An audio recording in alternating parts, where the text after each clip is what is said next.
Alberto Fernández, presidente de la República Argentina. En las últimas elecciones en Chile ganó Boric, en México gobierna López Obrador, es posible también la victoria de Lula en Brasil y de Petro en Colombia. ¿Cree posible reeditar un frente latinoamericano de gobiernos de izquierdas? Yo la verdad creo absolutamente imperioso que América Latina se una más allá de quien gobierna. América Latina ya estuvo unida en el UNASUR, América del Sur, no América Latina, en un tiempo donde convivían Chávez y Uribe, y se convivía, y no era un problema. Y respetábamos la decisión de cada pueblo, que de haber elegido al gobernante que quería. En los años de Trump eso se destruyó y todos los bloques se fueron partiendo. El UNASUR se fue diluyendo, inventaron el PROSUR, crearon el Grupo de Lima como una herramienta servil a Trump para avanzar sobre Venezuela. El Mercosur francamente se debilitó y lo que tenemos ahora es volver a reconstruir la región. Lo estamos intentando a través de la CELAC. Ahora, digo esto porque como presidente de la CELAC yo lo que quiero es que estén todos más allá de la ideología, porque la región tiene problemas comunes y después los pueblos eligen quiénes son sus gobernantes. Y eso hay que respetar la decisión del pueblo, claramente. Pero es cierto, yo lo que estoy percibiendo, a mí me puso muy feliz el triunfo de Gabriel Boric, a quien aprecio y valoro particularmente. De más está decir lo que creo de Lula y cuál puede ser mi deseo. Miro con mucha atención lo que está pasando en Colombia con Petro y viendo la posibilidad de que él triunfe. Con Andrés Manuel López Obrador me une un vínculo de afecto, de amistad muy grande. Yo se lo dije alguna vez a Merkel, López Obrador es el primer presidente decente que tiene en muchos años México, y yo lo valoro mucho eso. Pero en todos lados lo que veo son sociedades partidas, o sea, son sociedades donde la derecha supera los 40 puntos. Boric ganó, pero la derecha superó los 40 puntos. Y la derecha le ganó Ecuador. Y en Colombia no sabemos, se lo ve muy bien a Petro, pero si hubiera una segunda vuelta no sé la derecha cómo actúa. Y la derecha en Brasil existe y en Argentina la derecha existe.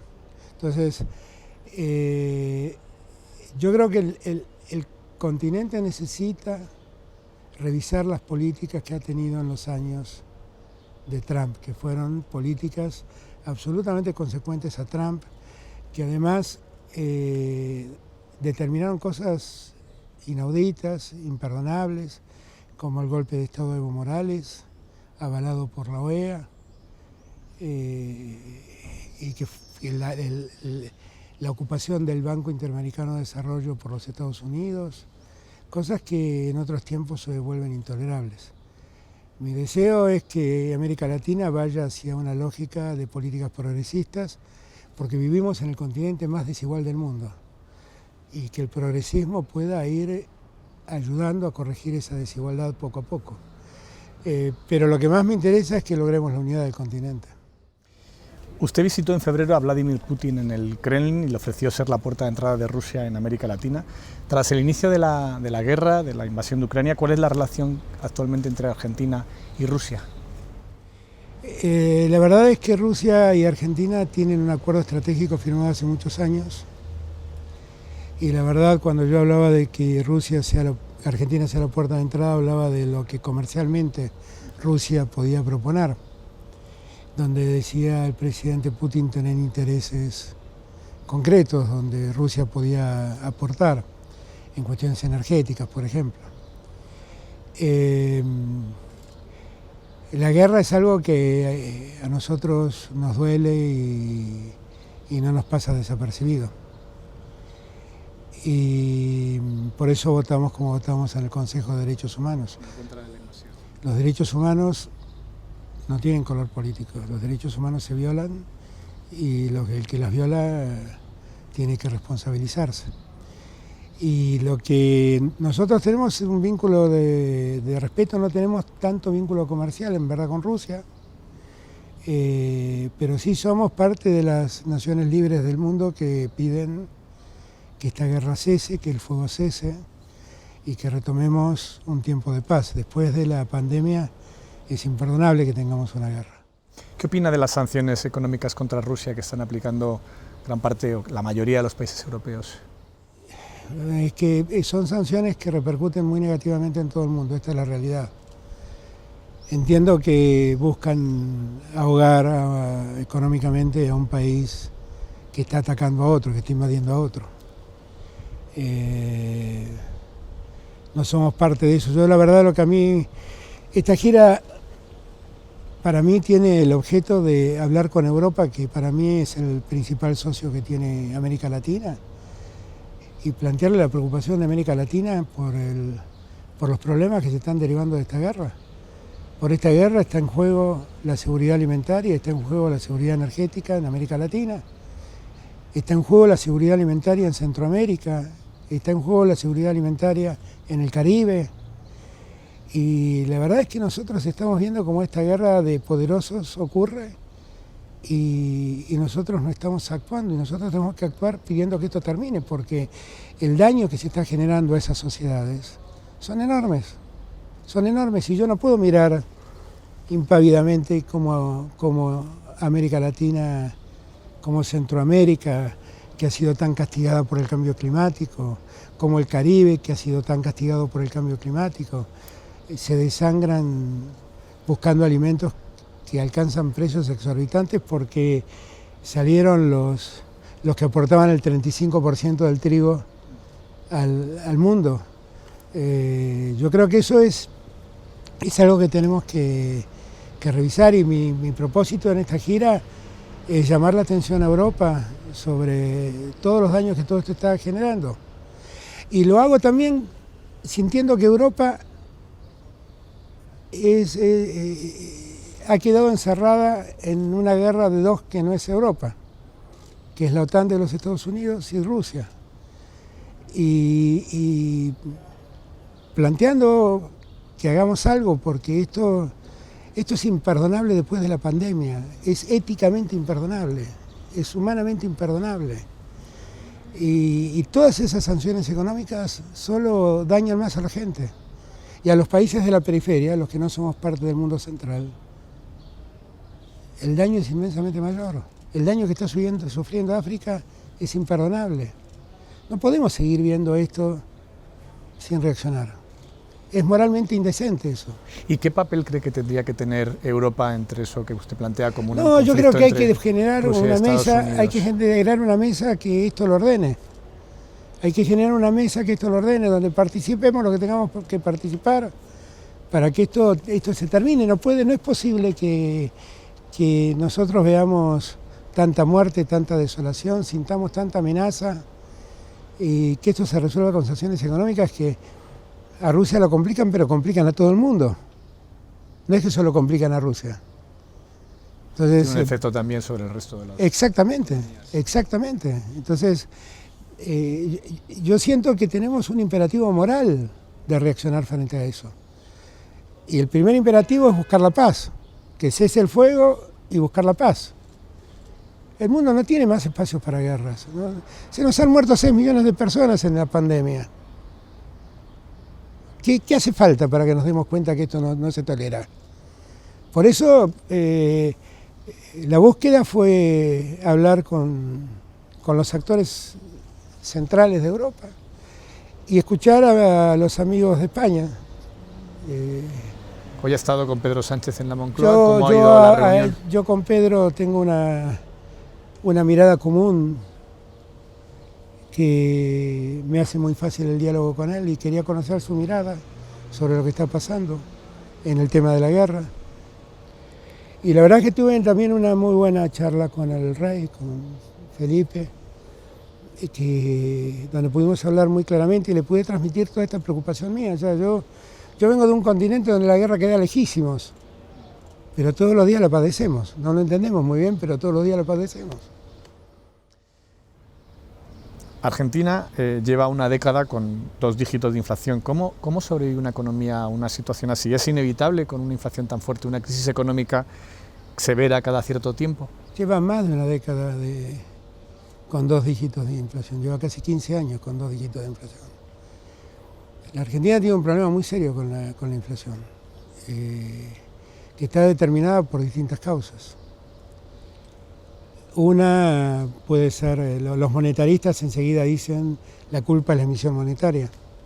Esa es una de las causas. Pero hay muchas otras causas que a la Argentina le cuesta enfrentar. Por ejemplo, la concentración de la producción de alimentos, que está en muy pocas manos, y son los grandes formadores de precios. Segundo, la avaricia de esos grupos concentrados, que aumentan los precios en desmedro del consumidor.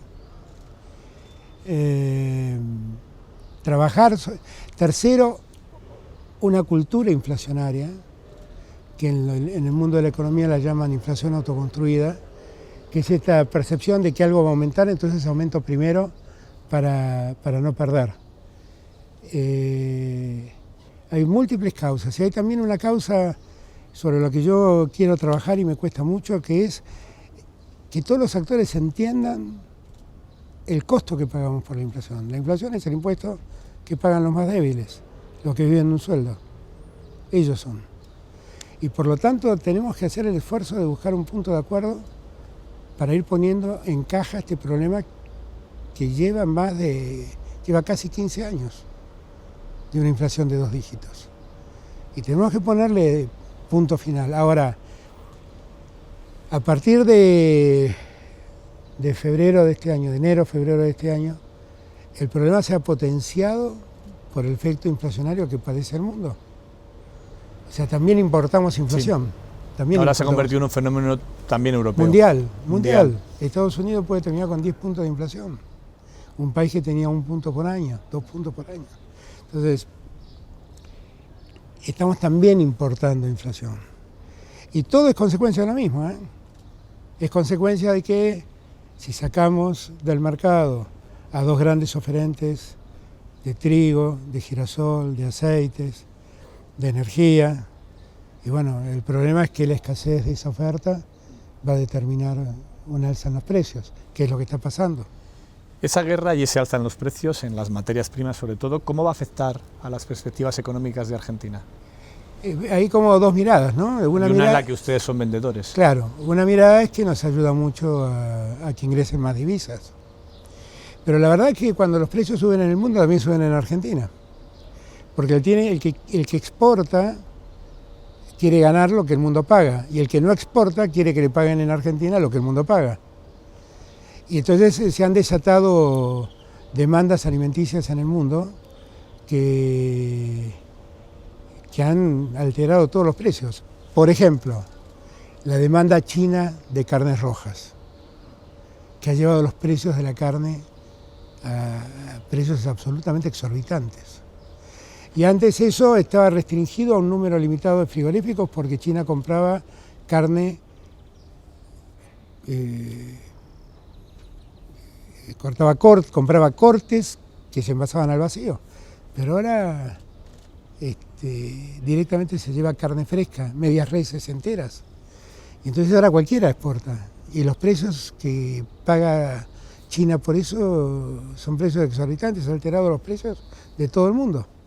Entonces, esto tiene algo que beneficia a la Argentina, que es lo que ingresa en materia de exportación y que la perjudica porque eso es tensión sobre los precios internos. Esta inflación y esta situación económica está agravando las desigualdades en gran parte del mundo. Según una medición de su gobierno, casi el 55% de la población argentina puede ser considerada pobre, teniendo en cuenta factores como ingresos y factores estructurales. A pesar de que el país ha crecido un 10% en 2021, ¿cómo se explica este contraste entre el aumento de la pobreza y el aumento de la economía? Miren, nosotros tenemos un programa económico que se funda en 3 pilares. Por un lado, la producción. Por otro lado, la creación de trabajo. Por otro lado, la distribución de la renta, la distribución del ingreso. Nos va muy bien en el crecimiento. Hemos crecido el 10,3% el año pasado. Estamos creciendo en este primer trimestre al mismo ritmo. Nos da muy bien en la creación de trabajo. Tenemos mucho más empleo formal que el que había antes de la pandemia. ¿Nos está yendo bien? No nos está yendo bien en la distribución del ingreso porque la inflación altera todo eso.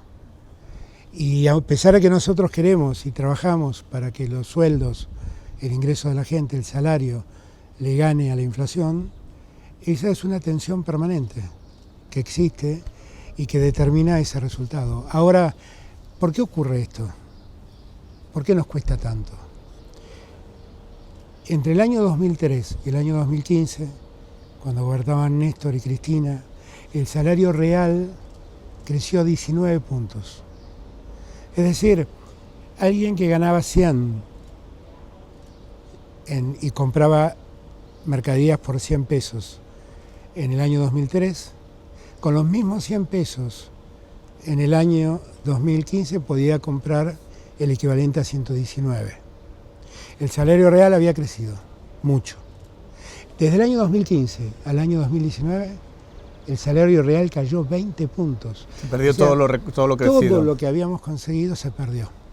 Nosotros en pandemia recuperamos 2,5 puntos más o menos. Hoy el salario real está como en el 2011, más o menos. Ahora cuesta mucho recuperar el salario. Cuesta mucho, es difícil, es complejo. Máxime después de semejante caída. Porque Macri siempre interpretó que el salario es un costo. Y entonces, sobre esa base, trató de eliminar cuanto más bajo mejor y más renta para los empresarios. Argentina ha tenido uno de los confinamientos severos más largos de todo el mundo durante la pandemia. ¿No es así? Eso se dice, pero creo que no es cierto. Pero sí que ha tenido un confinamiento bastante estricto, bastante. Tuvimos un confinamiento, tuvimos el confinamiento que creímos necesario tener frente a lo que vivíamos.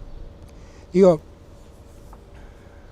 a veces me reúno con expresidentes, con gente que gobernó en otros tiempos, y yo siempre les digo, no saben lo horrible que es gobernar en la pandemia. Porque la pandemia, nadie me sabía decir de qué se trataba. Sabíamos que había un virus que atacaba gente, pero nadie sabía cómo evitar que se contagien, nadie sabía cómo curarlo. Era un escenario espantoso, era lo más parecido a caminar en un pantano. Y lo que los médicos, los especialistas nos decían era, miren, lo más seguro es el aislamiento. Uno tiene ejemplos de aislamientos muy severos como China, que ha dado muy buenos resultados a la luz de las muertes que China ha tenido. Ahora, nosotros fuimos al aislamiento cuando la Organización Mundial de la Salud lo recomendó y cuando una serie de indicadores que tenía la Argentina veíamos que se sobrepasaban y en esos casos no teníamos más posibilidad que restringir. Es cierto que a mí me criticaron mucho por esa decisión, pero la verdad también en esa decisión había una mirada ética de la cuestión, que era lo que debíamos privilegiar, la economía o la salud. Y los médicos me decían que para preservar la salud había que aislarse, y yo opté por eso. Ahora, cuando veo los datos del mundo, la Argentina no es ni por casualidad. Pero ahora que con los datos que tiene ahora de la pandemia, ¿hubiese recetado el mismo tipo de medidas? ¿Hubiese cambiado cosas? Y sí. No se puede ver la pandemia en el presente porque tenemos vacunas y tenemos otra forma de enfrentarlo, pero cuando las vacunas no existían, todos los especialistas, la Organización Mundial de la Salud recomendaba el aislamiento. No era un acto mío, no era una decisión mía. Y obviamente que el aislamiento es antipático, claramente, pero había que hacerlo para preservar vidas. A nosotros nos llegaban las imágenes de Europa, nos llegaban las imágenes de Nueva York, camiones frigoríficos repletos de cadáveres. Y nosotros veíamos eso, yo lo llamaba a Pedro y le decía, Pedro, ¿qué está pasando? Y estaba como yo, no sabía qué era lo que pasaba, nadie supo cómo enfrentarlo. Nosotros no somos conscientes de lo que vivimos. La pandemia fue un hecho muy traumático en términos sociales. Se llevó 6 millones de vidas. Y además debimos enfrentarla sin ningún arma, no teníamos ningún arma. No sabíamos cómo remediar el tema. Es muy fácil ahora a la distancia decir hoy por qué encerraron a la gente. Porque era lo que los médicos nos recomendaban. De repente, un virus imperceptible al ojo humano había dado vuelta a todo, había dado vuelta a vidas, había dado vuelta a economías, había dado vuelta a todo. Y la verdad yo lo que sí elegí fue cuidar la vida, porque las economías se recuperan, las vidas no. El tirón de las exportaciones que está provocando la guerra puede ser un buen momento para redistribuir la riqueza en Argentina. ¿Están pensando en nuevos impuestos o en buscar la fórmula de que los sectores económicos más beneficiados por esta subida de las exportaciones de materias primas contribuyan más a la economía? En los 2 años común que nosotros llevamos de gobierno hemos hecho reformas impositivas muy progresivas. Hemos hecho que el impuesto a las ganancias de las multinacionales tenga una alícuota más alta que la de las pequeñas y medianas empresas. Y hemos liberado de pagar el impuesto a las ganancias a los que viven de un salario, que eso no pasaba. Hemos aumentado el impuesto a los bienes personales y la recaudación del impuesto a los bienes personales se multiplicó. Y es un impuesto que pagan los que más tienen. Hemos aplicado una contribución, un aporte voluntario de las grandes fortunas. Y eso nos permitió recaudar 200.000 millones de pesos. Entonces, nosotros hemos hecho muchas medidas progresivas tendientes a corregir el ingreso del Estado y no ir tanto sobre el consumo, sino ir sobre la riqueza. Y de hecho ahora estamos promoviendo un impuesto a la renta inesperada, que es la renta que se logra por la guerra, por los precios generados por la guerra. Todas esas medidas tienen un propósito redistributivo. Pero vuelvo a repetir, yo recibí un país con 13 puntos de desocupación, hoy estamos en 7. Y recibí un país con 20 puntos de caída del salario real. Recuperar eso lleva tiempo. Pero es el camino que hay que seguir, claramente. Yo cuando asumí el gobierno, asumí un compromiso entre los argentinos y dije primero los últimos. Y la verdad es que mi objetivo es que primero pongamos en el escenario social a los que cayeron en el pozo de la pobreza. Ese es el esfuerzo que tenemos que hacer. Y nosotros lo hacemos de muchos modos, los hacemos creando trabajo y lo hacemos con planes sociales. Hace 2 meses que usted y la vicepresidenta Cristina Fernández de Kirchner prácticamente no se hablan. ¿Cómo afecta a su gobierno y a la imagen de su gobierno exterior esa división interna? Yo creo que Cristina lo planteó bien el otro día. No es un problema de división, es un problema de debate sobre cómo la Argentina debe seguir. Y yo respeto mucho lo que dijo Cristina el otro día, pero no tenemos necesariamente la misma mirada sobre algunas cosas. Y hay un punto donde alguien tiene que decidir y me toca decidir a mí. Y a veces esas decisiones no son precisamente las mismas que por ahí Cristina hubiera querido. Y yo asumo toda la responsabilidad de esas decisiones. Yo estoy convencido que lo que nosotros debemos hacer es ponerle sentido común a la economía. Una economía que subsidia las tarifas a los ricos no es una economía razonable. Y una economía que vive con déficit fiscal no es una economía razonable. Y nosotros tenemos que ir trabajando paulatinamente para corregir esas cosas. No lo queremos hacer como al fondo le hubiera gustado, de la noche a la mañana, porque eso hubiera condenado a la pobreza a muchos más argentinos, y hubiera condenado a la marginación a muchos más argentinos. Queremos hacerlo a nuestro modo, paulatinamente, pero debemos hacerlo. Yo creo que eso afecta más por la forma en que los medios plantean la diferencia de miradas. Pero el gobierno no se detiene, el gobierno sigue actuando, el gobierno sigue haciendo, el gobierno no está paralizado. Y por lo tanto, nosotros seguimos actuando, seguimos trabajando. Pero entonces esa división es política y no personal entre ustedes. No, personal para mí en lo absoluto. O sea, yo a Cristina la respeto, la tengo afecto, la conozco hace muchos años, estuvimos muchos años distanciados, nos reencontramos. La verdad no tengo ningún interés de que nos volvamos a distanciar. Lo que creo es que tenemos responsabilidades y yo tengo una responsabilidad que es gobernar este país en la pandemia y en el medio de esta crisis económica que la guerra ha generado. Y lo que pido es que me ayuden, les pido que me acompañen. Y yo escucho sus opiniones. Muchas me parecen valiosas, otras me parece que están equivocadas, simplemente. Lo que dijo recientemente la vicepresidenta de que el gobierno no hace honor a la confianza que depositaron sus votantes, ¿está de acuerdo con ella? No. ¿Lo ve como un reproche personal, como una autocrítica? No, como una preocupación. Y yo lo tomo como una preocupación. Y yo no tengo ninguna duda que los argentinos hubieran querido que la recuperación económica fuera mucho más veloz de lo que es.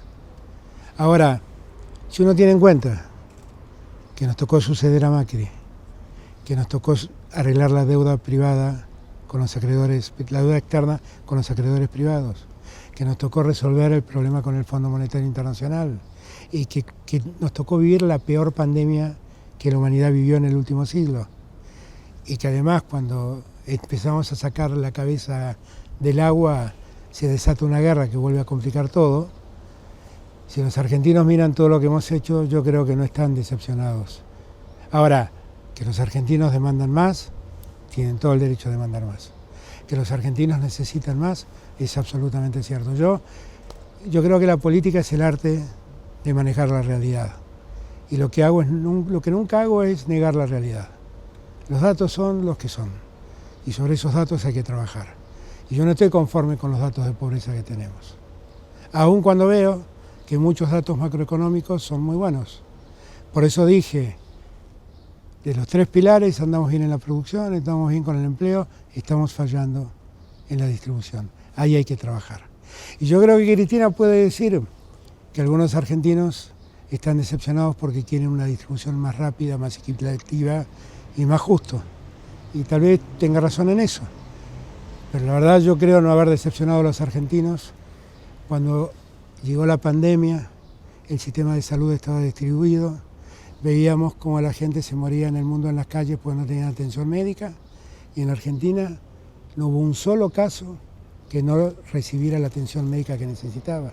Y tuvimos que montar un sistema de salud en 90 días, crear hospitales, poner más de 35 hospitales modulares, crear 4.000 camas de terapia intensiva, poner respiradores en cada una de esas camas. Yo creo que ahí los argentinos no se sintieron decepcionados. ¿Por qué cree que ese tipo de enfrentamientos internos o debates internos en la izquierda son tan comunes en todo el mundo? ¿Es algo de la izquierda? ¿Es algo de los gobiernos? Yo, medio en broma y medio en serio, suelo decir que tenemos un gran problema con la derecha. La derecha tiene 10 puntos en debate, en 9 están de desacuerdo, pero en 1 están de acuerdo, por ese 1 se unen y avanzan. Nosotros tenemos 9 puntos de acuerdo y 1 en desacuerdo, y por ese desacuerdo nos cuesta avanzar. Es que para nosotros el debate es parte de la política, y para nosotros la política es democracia plena, es poder discutir, es respetarnos, es poder unirnos en la diversidad. Y vivir en la diversidad es difícil, no es fácil. Argentina es desde hace poco tiempo uno de los países de América Latina con una ley de aborto, una de las leyes de aborto más progresistas. ¿De qué manera cree que puede afectar la posible resolución de los tribunales de la Corte Suprema de Estados Unidos en este derecho de las mujeres? Yo creo que es un retroceso, francamente. El problema del aborto no es un problema moral, es un problema de salud pública.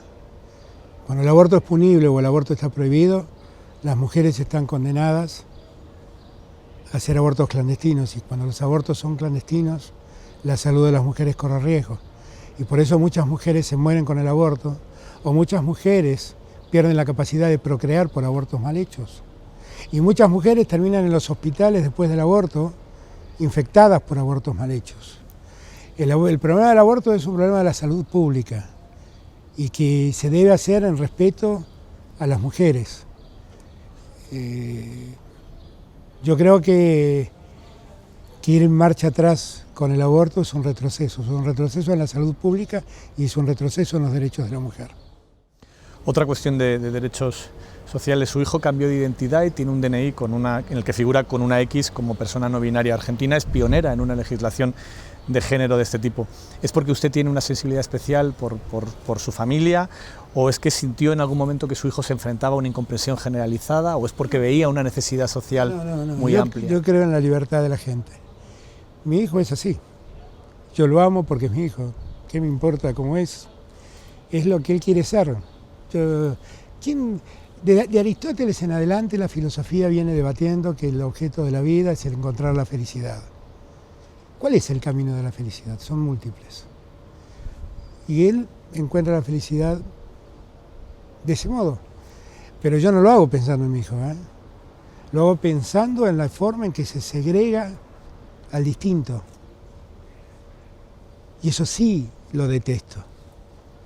Detesto la forma, la dificultad que tiene la mujer para encontrar un puesto de trabajo y ganar lo mismo que el hombre.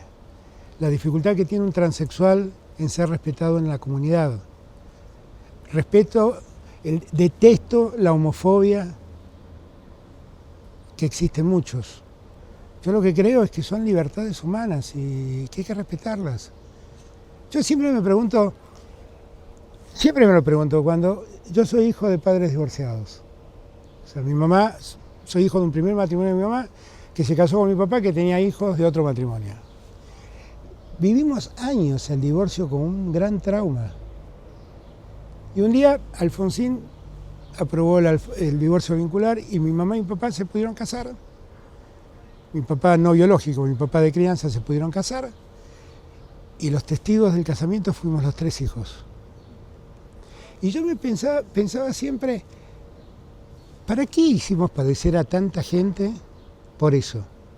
Vino el matrimonio igualitario. Se abrió un gran debate en Argentina.